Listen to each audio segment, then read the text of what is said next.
Hi, Harry Dent here with the Rant for July 12th. Lots going on as usual, and you know I'm looking for a major stock top here. I mean, pretty much the most consequential stock top of our lifetimes if this is going to happen here. And so far, so good. Bitcoin is leading the downturn since March. Now, yes, there's also another factor that a German state confiscated a bunch of Bitcoin and has been trying to sell it off judiciously, and that is contributing to this downturn. But that would not explain this 24% drop up until recently. And again, Bitcoin tends to lead, stocks should follow soon, and that's what I'm going to be looking for.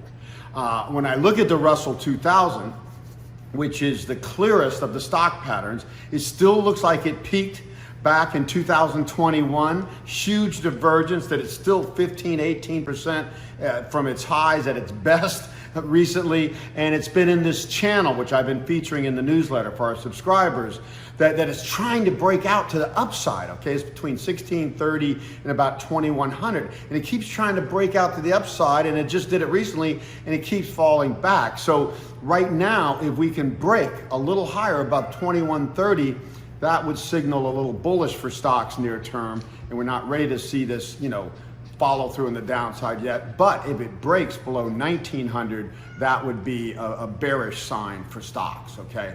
And again, there is a chance that the NASDAQ just made its all-time high at 18,667 or so just recently. So again, there's no way to call this perfectly, but the small caps being this huge divergence and continuing to be is one of the classic signs of a major top like this. And there's divergences all over the place, as I've said, and even in crypto. Ether has not even come close to new highs after Bitcoin made its new highs at 73,750 and stuff. So all of this sort of stuff. TLT, and of course a lot of our subscribers, but hey, TLT keeps going up and then crashing back down. It still looks like to me TLT made a secondary, and that was the important low. It didn't go back and retest the lows, and it held around 88, and it's been advancing since, but it's been volatile, okay? It's trying to come out of a big crash, but no, this is a good sign. Everything else has been bubbling, especially since COVID, even more so, and it's been the treasury bonds that have gone down since 2020, and that's perfect because they're the safe haven, and they should go up when everything else, including even gold, goes down. Okay, so TLT, for people that are in that already, hold here, okay? It's going to be volatile, but hold, okay? I mean, if it breaks a certain level, like if it breaks 88, then I might say, okay, we may need to stand back for a while and wait for a better place, but I don't expect that to happen so far. And remember, my target for this, if we go into a slowdown and recession, 186. That's just a slight new high from the COVID high when we went into a brief recession. This is going to be a deeper recession. That is a doubling of TLT, which is an average of 10 and 30-year treasury bonds, like a 20-year treasury bond. A doubling. So if you're sitting in 30-year treasury bonds, they're going to go up more than that. This is going to be the treasury bond rally that will never be seen again and has never been seen at any time in history. So this is a big deal. And so you just got to hold TLT here. If you want to back off, wait to get later, you're probably going to get in higher, but you just have to sit through this. Gold, again, looks like it's in a topping crisis. Another thing going up with the bubble. How can it be the safe haven in the bubble when it's had its greatest bubble in all of history? So gold over 2,400, it may continue to go higher. I'm using the model back to the 2008 crisis. And that's just was our introduction to the big deflationary crisis, the 2008-9 downturn, which was cut short. Gold continued to trend up into the early stages of that recession and then collapsed in a brief period of time, about 45% at worst, into late 2008. So again, gold was not the worst place to be, but it did have a brief crash, and so it was not a safe haven either. So if people want to hold some gold, that's fine as a diversifier, but the treasury bonds proved in 2008 and 9, and I am convinced they will prove more than ever. And then people say, well, the US government's in debt. Well, yes, but we're the best house in a bad neighborhood. Yes, we got problems. The whole world's in the biggest debt crisis and bubble in history, okay? We're the safe haven, and 2008 and 9 proved that beyond a shadow of a doubt. I expect these treasury bonds to double or more, okay? And gold, again, may go a little higher, but ultimately in this downturn, I think it could go back down to in the 1,000, 1,100 area. And then it'd be a great long-term buy, because India is going to be the biggest consumer, not investment, consumer of gold. And India is going to be the next China for the next 4 decades.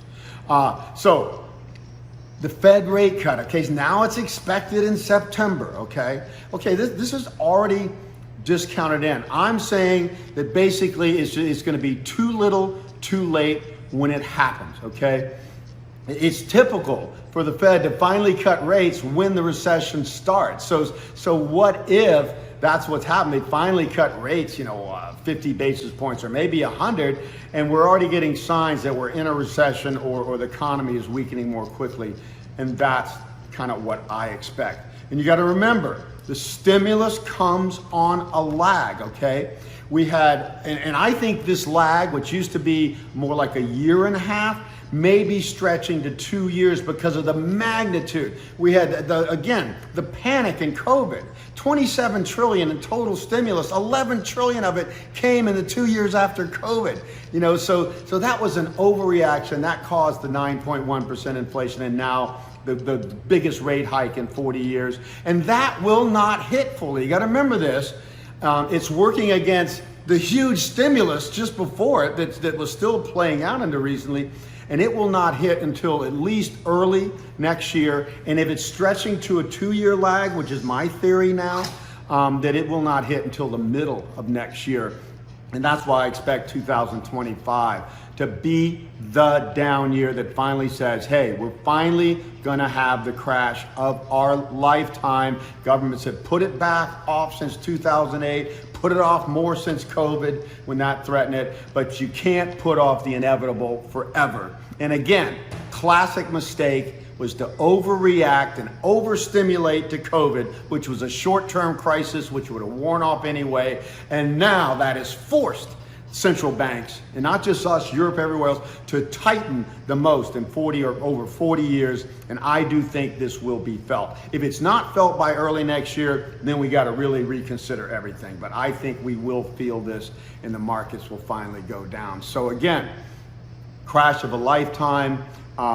I think it is possible. We just saw a top in the NASDAQ. We certainly seem to be angling for top. The stock charts look like we're in a fifth wave, all this sort of stuff. So again, never been a more confusing time. Now we're coming into a positive demographic arena, but we never cleared out the biggest debt and asset bubble, financial asset bubble in history. And that's the bigger picture. I'm telling people, if we could have the biggest stock run in history in the biggest demographic downturn since the 30s, then we can have a major crash, even when the millennials are finally starting to turn it up, and it's not anywhere near the baby boom impact. So again, confusing time, best thing to be safe, best place to be in these long-term treasuries, 10 and 30, TLT 30-year is the best. Or if you're just really confused and you're listening to Peter Schiff and worried about hyperinflation at the same time, be in cash. There's nothing wrong with sitting in cash at the top of the greatest bubble in history. And again, I'm not the only one calling it this, it's an everything bubble. The 2000 top was just stocks, okay? Real estate shifted, the bubble shifted, and then its bubble top came in 2006. All bubbles, global real estate, stocks, everything are converging here to the ultimate bubble top of all time. Be safe. If you want to take some risk, be short stocks, okay? But I think still the safest solid play, be long these long-term treasury bonds and be patient on them. They will improve the more the economy starts to weaken at first, but they will explode like the 4th of July when we see the recession really get deep. And that's what the treasury bonds did last time. They exploded, made most of their gains, 80% of their gains in the second half of 2008 at the worst of the downturn. So again, put on your seatbelts.